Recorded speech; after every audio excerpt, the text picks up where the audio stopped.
오늘 추운 날 아침에 추운 주제를 오늘 우리가 생각해야 될 것 같습니다. 오늘 생각하고자 하는 주제는 지난번 로마서 8장 17절 마지막에 있는 부분입니다. 자녀이면 또한 후사 곧 하나님의 후사요 그리스도와 함께한 후사니 우리가 그와 함께 영광을 받기 위하여 고난도 함께 받아야 될 것이니라.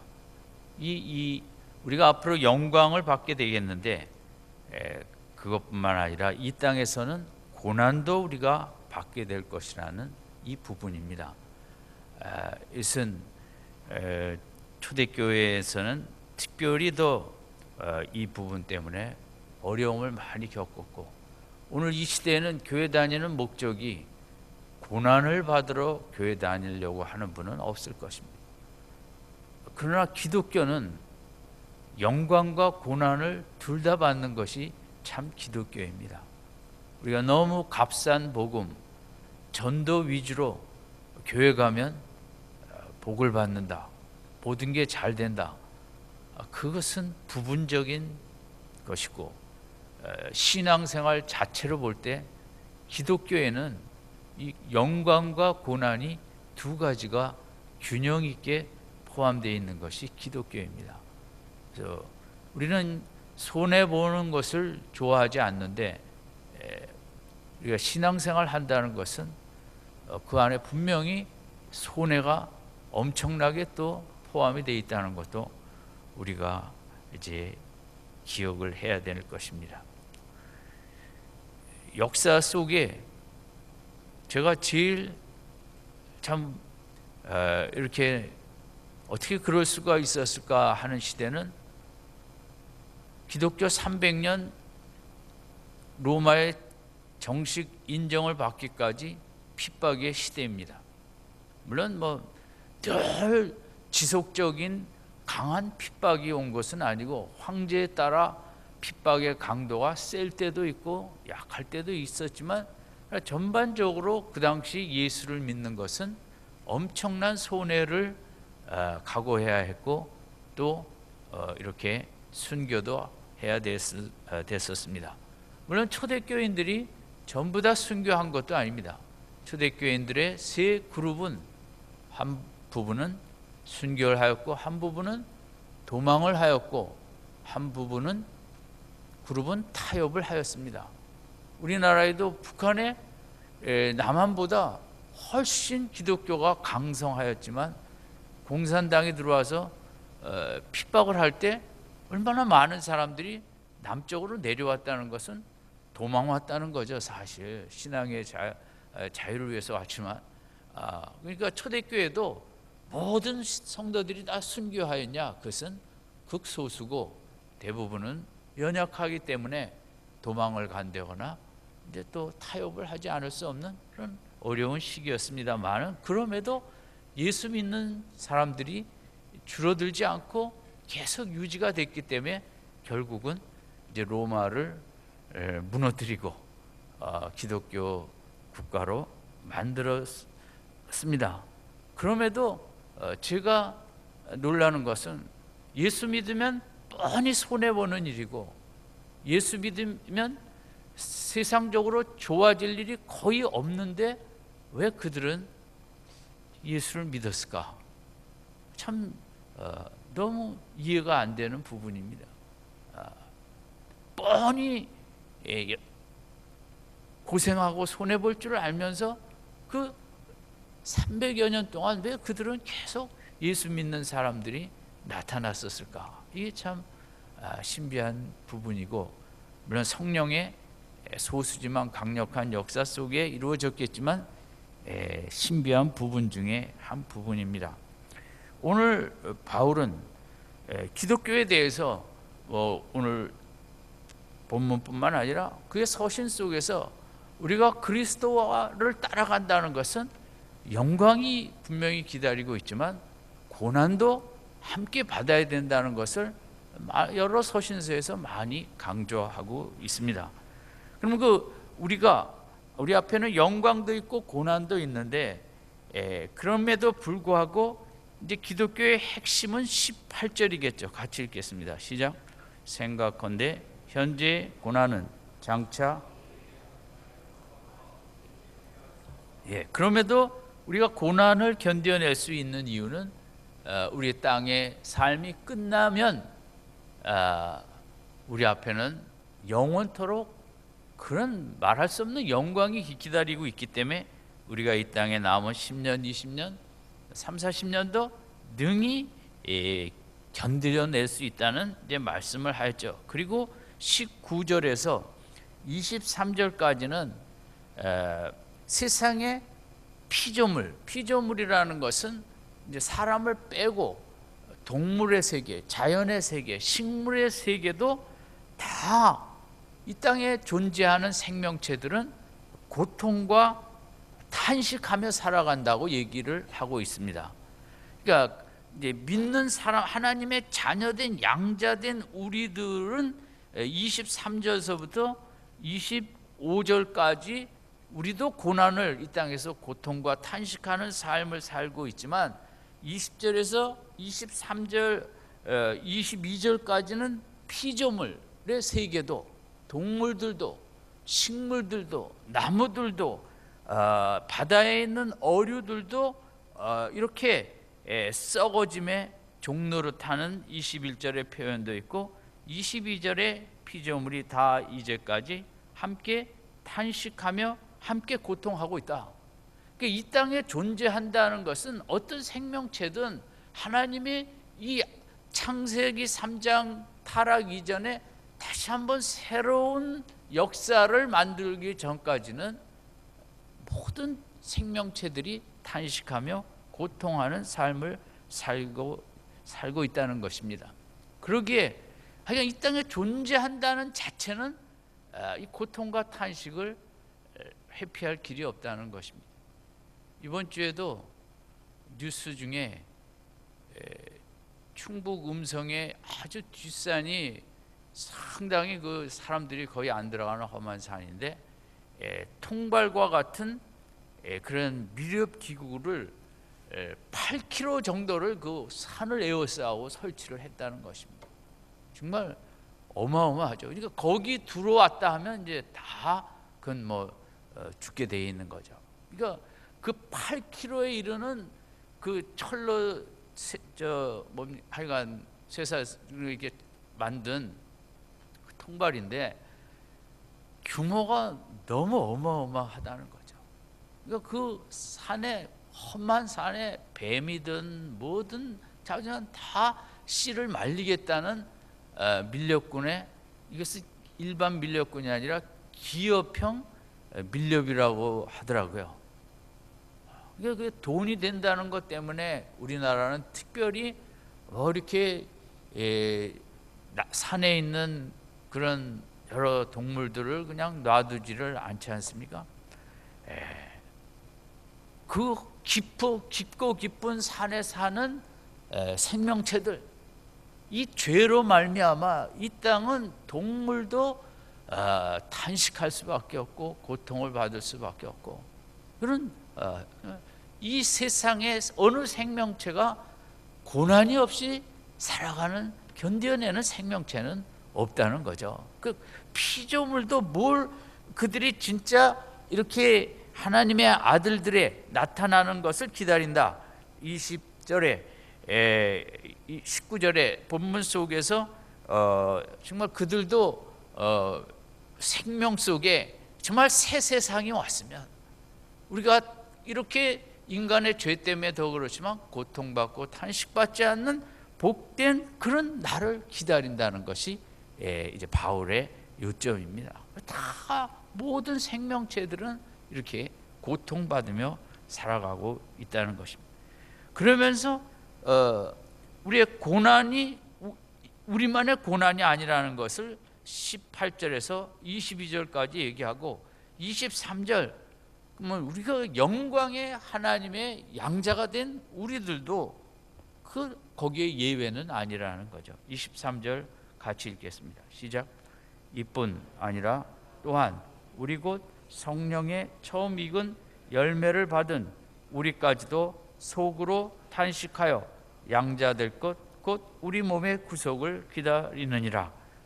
우리도 죄와 이런 정말 이기심이 가득한 시대 속에 당시적으로 보면은 성령의 처음 익은 열매, 예수 믿은 처음 세대들도 탄식하며 23절에 마지막에 양자 될 것 곧 우리 몸의 구속을 기다린다는 것은 우리가 양자가 되었지만 이 땅에 있는 한은 그 양자가 완성된 모습이 아니고 양자로 인침을 받았지만 진짜 양자의 영광은 천국에 가서 누리게 되지 않습니까? 아니면 주님이 재림함으로 진짜 양자의 100% 권세를 다 누리게 되는데 23절 후반부는 그 얘기입니다. 17절에 양자가 이전에 15절 16절 양자의 영을 받았고 양자가 됐지만 이 땅에서는 고난은 지속되고 있고 이 모든 고난과 탄식이 끝나서 진짜 양자의 100% 축복을 누리게 되는 날을 우리가 그 어간에 기다리며 살 수밖에 없다는 것입니다. 그래서 우리는 이제 그 사도 바울 같은 경우는 사도 바울이 살았을 때 주님이 재림할 것을 정말 굳게 확신을 했어요. 초대교회 처음 세대들은 주님이 곧 재림할 것으로 생각하고 언제일지 모르기 때문에 그 더 믿음이 깨어 있고 그날에 부족함이 없이 주님을 맞이하려고 더 열심히 믿었죠. 그런데 이제 그게 100년, 200년, 2000년이 지속되다 보니 우리가 주님의 재림을 기다리는 마음도 다 연약해졌고 이 땅이 또 좋은 게 많이 생기다 보니까 진짜 양자의 영광을 누릴 천국에 대한 소망도 별로 갖지 않고 그렇게 우리가 이제 변한 시기에 어려운 신앙생활을 하고 있다고도 할 수 있겠죠. 그러면 그 15절에 우리가 양자가 되었고 양자의 영을 받았지만 우리가 진짜 23절 후반부에 그 양자가 완성되는 그 어간까지 속에는 이게 고난이 이 속에 많이 들어있다는 거죠. 고난이 없으면 좋지만 그것도 하나님의 그 뜻 속에서 20절에도 보면 피조물이 허무한데 굴복하는 것은 자기 뜻이 아니요 오직 굴복게 하시는 이로 말미암음이라. 피조물도 이런 고난 속에 사는 것은 인간의 죄 때문이지만 그 밑에는 하나님께서 아직도 인간의 죄를 정리하지 아니하시고 내버려 두시기 때문에 이런 세상이 지속된다는 성경은 모든 근원을 이제 하나님의 뜻으로 보기 때문에 20절에 그렇게 쓰여진 것처럼 우리는 하나님의 뜻, 역사를 언제까지 이끌어 가실지 모르는, 그러나 이제 한 사람이라도 더 하나님의 영광의 자녀에 이르기 원하시는 하나님의 국률의 역사의 그런 체계 속에 우리가 나아가면서, 그러나 그 어간 속에 우리는 이제 고난을 이 땅에서 피할 길은 없는 것입니다. 그럼 이 어간 속에서 우리는 어떤 삶을 살아야 되는가? 24절, 25절을 같이 읽겠습니다. 시작. 우리가 보는 것을 누가 바라리요? 만일 우리가 보지 못한 것을 바라면 참으로 기다릴지니라. 이제 이 어간의 삶 속에서 우리는 정말 소망만을, 예수님이 다시 오실 소망을 생각하고 그것을 참음으로 기다려야 된다고 25절 이렇게 얘기하고 있습니다. 이제 깨어서 기다리고, 이제 기다림의 시간을 어떻게 기다릴 것이냐. 여기 본문의 참음은 정말 군인이 그런 힘든 것을 참아내는 그런 강력한 의미의 인내하고 참는 우리의 삶의 모습으로 기다려야 된다. 성경이 말하는 기다림은 남자들이 군대 가서 제대할 날만 그냥 그렇게 기다리는 그것이 아니라 성경이 말하는 기다림은 막 소망 속에, 기쁨 속에, 즐거움 속에 기다리는, 그게 성경이 말하는 기다림인데, 그런 기다림의 시간 속에 우리가 예수님에 집중하여 예수님 오실 때 가지고 오실 그 소망에 우리 시선을 집중시키고 기뻐하며 즐거워하며 우리가 기다려야 된다는 것이 이제 우리들이 해야 될 일인 것입니다. 실제적으로 베드로전서 1장 8절에 보면 초대교회의 모습이 이렇게도 기록이 되어 있습니다. 이제도 보지 못하나 믿고 말할 수 없는 영광스러운 즐거움으로 기뻐하니 믿음의 결국 곧 영혼의 구원을 받음이라. 그런 고난과 핍박 속에서도 성령께서 얼마나 강하게 역사하셨고 얼마나 예수님만 바라보고 예수님만 생각하게 했든지 믿고 말할 수 없는 영광스러운 즐거움으로 기뻐하는 그런 신앙생활을 하였다는 것입니다. 이게 기독교인 것입니다. 뭐 예수 믿었더니 고난이 이게 뭐야? 그런데 또 그 고난 속에 예수만 바라보고 예수만 생각하고 예수만 집중하다 보니까 예수님께서 우리에게 믿고 말할 수 없는 영광스러운 즐거움으로 기뻐하는 기쁨을 그들이 누렸기 때문에 300년의 핍박의 역사를 이겨낼 수 있었던 것입니다. 오늘도 우리들이 예수 믿는다는 핍박을 받는 건 아니지만 이런저런 삶의 고난, 시련과 고통과 탄식 속에서 우리를 왜 하나님은 하나님의 자녀에게 이런 일들을 자꾸만 주시나? 하나님은 그것뿐만 아니라 베드로전서 1장 8절처럼 이런 시간에도 우리가 예수에 집중하고 예수님만 바라본다면 또 하나님의 의도는 우리가 예수님을 고난이 있어야 바라보지 고난이 없으면 세상만 바라보는 우리 인간의 본능이기 때문에 또 이렇게 어려운 일도 주시는 거거든요. 그러니까 그런 속에 예수에 집중하고 예수에 바라보면 베드로전서 1장 8절에 말할 수 없는 영광스러운 즐거움의 기쁨이 오늘 우리에게도 충만하게 주실 줄로 믿습니다. 아멘. 그걸 체험하는 게 기독교예요. 기독교는 고난을 없애달라는 게 아니라 그 고난 속에서 예수에 집중하고 예수님만 바라보고 예수 충만 24시간 예수만 생각할 때 세상이 알 수 없는 말할 수 없는 영광스러운 즐거움으로 기뻐함이 우리 속에 충만하다는 거죠. 이 한 해를 되돌아보며 우리가 영적으로 교회에서 점검해야 될 것은 내가 이 안에 얼마나 예수를 생각하였고 예수에 집중했고 예수에 몰입했나 그것을 되돌아봐야 되는 것입니다. 기독교는 다른 거 아닙니다. 예수만 생각하는 게 그 속에 모든 보화가 있기 때문에 어떤 세계적으로 유명한 축구 선수가 그런 얘기를 했습니다. 당신은 축구를 안 할 때 뭘 합니까? 사람들과 만나서 축구 얘기를 많이 하죠. 그러면 사람들과 안 만날 때 뭐 합니까? 나 혼자 축구 생각만 하죠. 그러니까 그 세계적인 선수는 24시간 아마 잠자면서도 축구 생각만 하고 축구.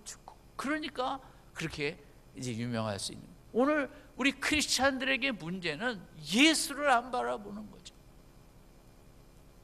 주일날만 잠깐 바라봐서는 이 고난의 고통의 시대를 우리가 이겨내기가 어렵습니다.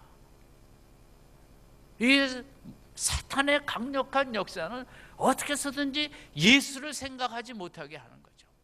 그것은 주의 일꾼도 마찬가지예요. 목사도 예수 생각 못하게 하고 뭐 이런저런 교회 일, 뭐 사람 이런 거 생각하게 만드는 거거든요. 얼마나 이게 또 치열한 싸움이기도 해요. 제가 인터넷에서 읽은 글인데 한번 소개를 하죠. 남편이 바람을 필 때 나라마다 여인들의 아내들의 반응이 다른데 불란서는 남편의 그 바람핀 정부를 찾아가 죽이고, 이탈리아는 남편을 죽이고, 스페인은 둘 다 죽이고, 독일은 본인이 자살하고, 영국은 모른 척하고, 미국은 변호사를 찾고, 일본은 그 정부에 가서 사정을 하고, 중국은 에라 모르겠다 나도 바람핀다 하고. 여러분은 어떤 형이실까요? 그러면 마지막 한국은 어떻게 반응하느냐? 남편이 바람핀 아내들이 모여서 대통령 물러나라고 데모를 한다. 우리나라는 너무 대통령을 사랑해요. 대통령이 정말 하나님보다 높아요. 야, 이 문제도 대통령, 저 문제도 대통령. 우리 교회 기도 열심히 안 나오면 저도 청와대 앞에 가서 대통령에게 피켓 들고 시위를 해요. 그 대통령이 너무 선거 때 공약을 남발하기 때문에 그래요. 이것도 해주고 저것도 해주고 해줄 수 없는 것을 그 당선되기 위해서 정말 상식적으로도 안 되는 일, 이걸 해주겠다 저걸 해주겠다. 지난번에 선거에도 뭐예요?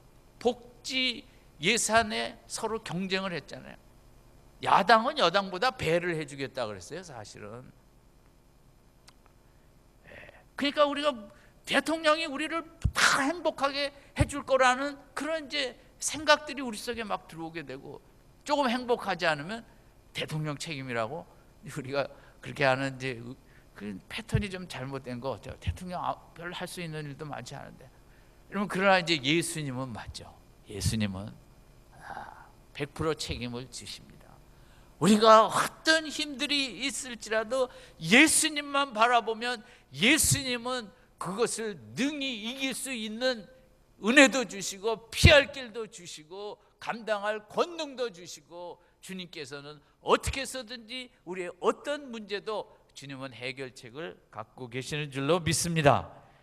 예수를 바라보는, 예수만 생각하는 그런 오늘 우리들의 신앙생활인가? 어떤 문제든지 그저 예수님 앞에 갖고 나아가고, 시간만 있으면 예수님의 십자가를 생각하고 부활의 권능을 생각하고, 우리를 예배하기 위해서 천국을 주시기 위해서 이 땅에 오셔서 고난을 당하신 그 예수님의 사랑을 생각하는, 히브리서 12장 1절 2절에 있는 대로 믿음의 주요 또 온전케 하시는 이 예수를 바라보자. 초대교회는 길이 없었어요. 그 어려움 속에 믿음을 이럴 때도 온전케 하시는 예수만 바라보자. 히브리서 3장 1절, 우리가 믿는 도리의 사도이시며 대제사장이신 예수를 깊이 생각하라.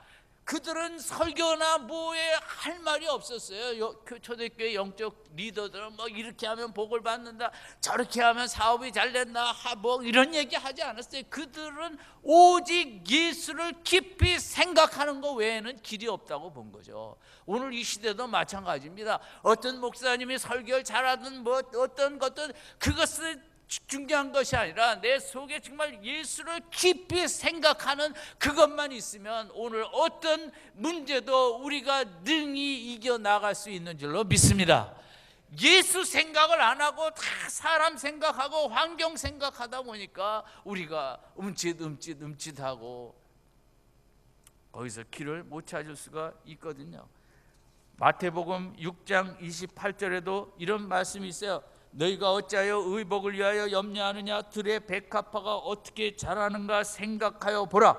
여기 생각하여 보라는 것은 정말 깊이 꿰뚫어 보며, 오늘 히브리서 12장 2절과 히브리서 아까 3장 1절 예수를 깊이 생각하라, 거기에는 그 생각하라는 단어가 아주 강한 의미를 갖고 있어요. 주의 깊게 살펴보자, 꿰뚫어 보자. 조사를 경찰들이 범죄 현장에서 이런 범죄의 원인을 찾고 또 찾고 또 찾고 또 찾는 것처럼 집중하며 정확하게 결단을 갖고 애써 참여하자. 그런 이 성경이 말하는 예수를 깊이 생각하라는 것은 정말 예수님이 누구인가, 그분을 왜 오셨는가, 그분은 나를 어떻게 여기시는가, 어떻게 사랑하시는가, 나를 위해서 무엇을 원하고 계시는가, 무엇을 준비하셨는가, 참 그분이 누구신가, 하나님이신데 이 땅에 이렇게 인간으로 오셔갖고 나를, 내 모든 죄값을 다 치시고, 이제 그걸 자꾸 더 깊이 십자가를 더 깊이 천국을 더 깊이 예수처럼 살라고 성령을 주신 예수님, 그거 깊이 생각하는 그것만이 길이다.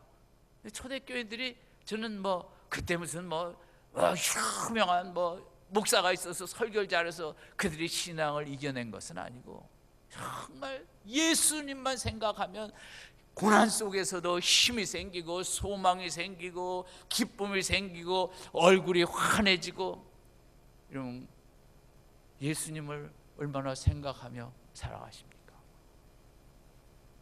내가 힘없이 사는 것은 예수님 생각에 그 강약의 원인이 있을 것입니다.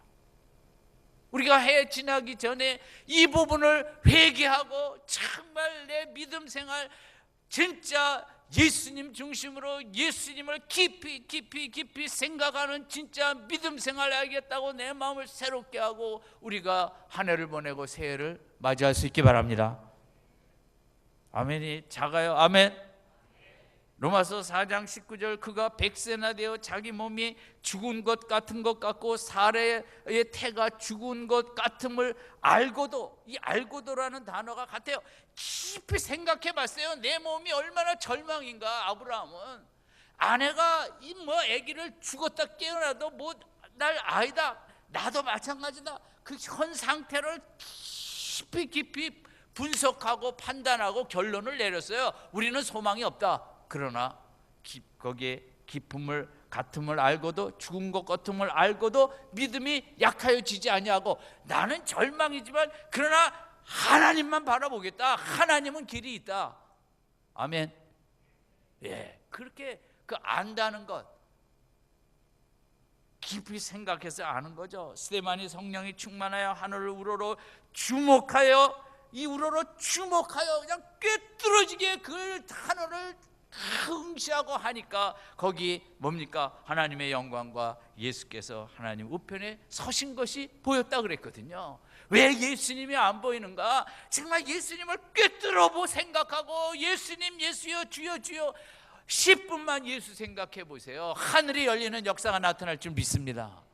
우리는 환경 생각, 사람 생각, 문제 생각, 자식 생각, 사업 생각, 이게 정말 좀 더 발전이 있겠지만 그거 갖고는 길이 안 되는 거죠. 우리가 아는 대로 여호사밧이 그렇게 역대하 20장에서 그렇게 했지 않습니까? 우리 하나님이여, 우리를 치러오는 이 큰 무리를 우리가 대적할 능력이 없고 어떻게 할 줄도 알지도 못하고 오직 주만 바라보나이다. 정말 길이 없다는 거죠. 주만 바라본다.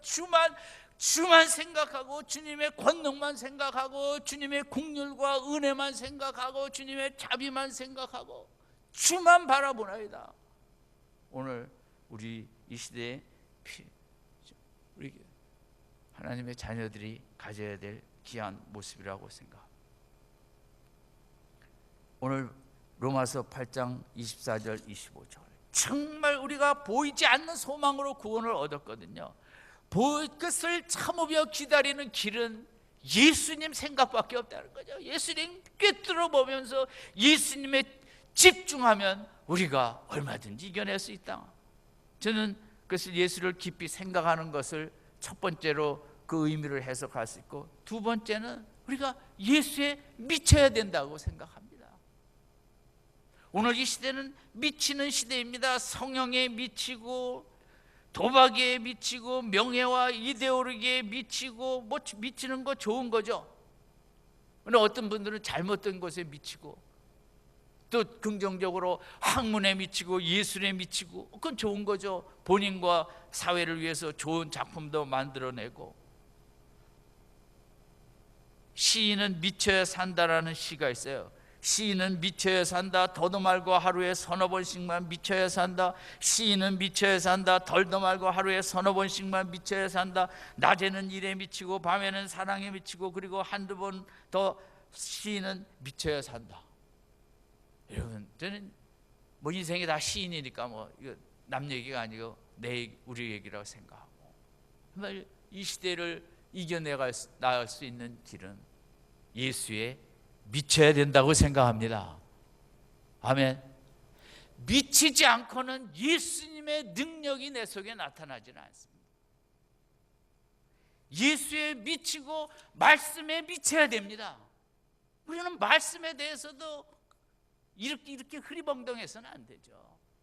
정말 등불은 말씀밖에 없다고 말씀 앞에 다 상고하고 말씀을 쪼그 그 속으로 들어가려고 말씀에 미치고 예수에 미치고, 교회에서 찬양을 이끄시는 분은 정말 그 찬양에 미치셔야죠. 지휘자나 반주자나 뭐 대장이든 성가대원은 찬양에 미치고, 교사들은 말씀에 미치고, 설교자는 말씀에 미치고, 미치질 않으니까 교회에 어떤 역사가 일어나질 않는 거예요.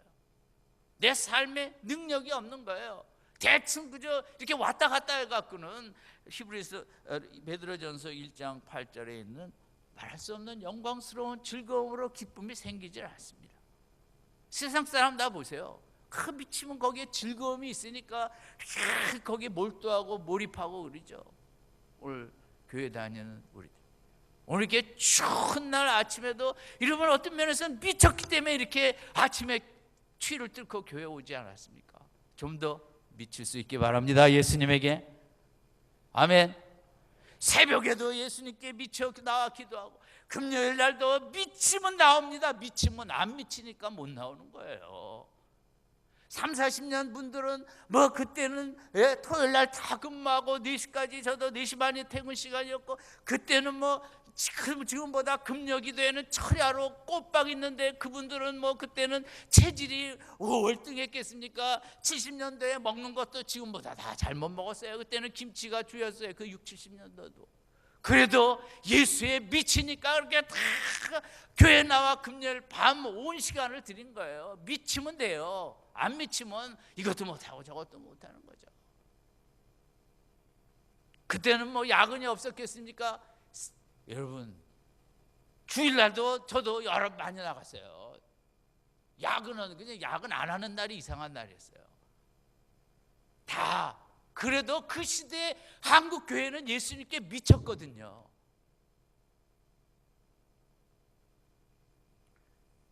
길이 없습니다. 우리는 오늘 본문으로 돌아오면 탄식과 고통의 세상을 살아갈 수밖에 없습니다. 그래서 주님의 그 역사의 뜻입니다. 우리가 아직 예수께서 재림하시기 전에까지는 이 여간에 우리가 어떻게 살 것인가. 첫 번째는 예수를 깊이 생각하고, 정말 꿰뚫어보고, 예수님만 한 30분 생각하세요. 십자가, 천국, 성령 주심, 그리고 예수님에게 미치고. 길이 그거밖에 없다고 생각합니다. 저는 다른 건 말씀 드릴 만한 걸 갖고 있지 않습니다. 성경은 그겁니다. 그래서 예수님께 미치면 그런 핍박도 얼마든지 이겨낼 수 있다고, 말할 수 없는 기쁨을 주신다고. 증거가 어딨냐? 그건 기독교 300년 핍박의 역사입니다. 그런 기쁨이 없었다면 누가 그 신앙생활을 했겠어요? 사람들은 봤겠죠. 이야, 저 사람은 어떻게 저렇게 얼굴이 환하고 기쁨 가운데 살아나나, 저렇게 핍박을 받으면서도. 그들은 은혜를 받았죠. 남들에게도 그게 증거가 됐고. 그렇지 않았으면 기독교가 이 땅에 존재할 수가 없죠. 핍박 가운데 누가 그 좋다고 그걸 믿겠어요? 그만큼 내적인 강력한 축복과 증거가 있었기 때문에 기독교가 살아남았죠. 오늘도 마찬가지입니다. 한국교회 이렇게 약해지는 가운데 별의별 세미나니 뭐니 그 다 저는 무의미하다고 생각합니다. 우리가 정말 예수님만 생각하고 예수님에게 미치면 한국교회는 언제든지 다시 불일듯 일어날 수 있고, 오늘 우리에게 성령께서 충만해서, 성령은 예수 생각만 하게 하는 게 성령의 역사예요. 성령은 다른 역사 안 해요. 성령이 충만한 것은 예수만 바라보게 하는 거예요. 예수님만 생각하고 사랑하고. 우리 그런 초대교회가 가졌던 귀한 믿음의 축복, 우리 성도님들도 그대로 그 축복을 받는 은혜가 있길 바랍니다. 아멘. 우리 한 해 얼마 남은 기간 점검하십시오. 정말 예수를 꿰뚫어져 보는, 예수님에 미치는 그런 믿음 생활 못했다면 이거 다시 정리하고, 내년서부터는, 새해부터는 그런 믿음 생활 하겠다고 우리 다시 한번 잘 준비하고 한 해를 마무리하시기를 주님의 이름으로 축원드립니다. 기도하겠습니다.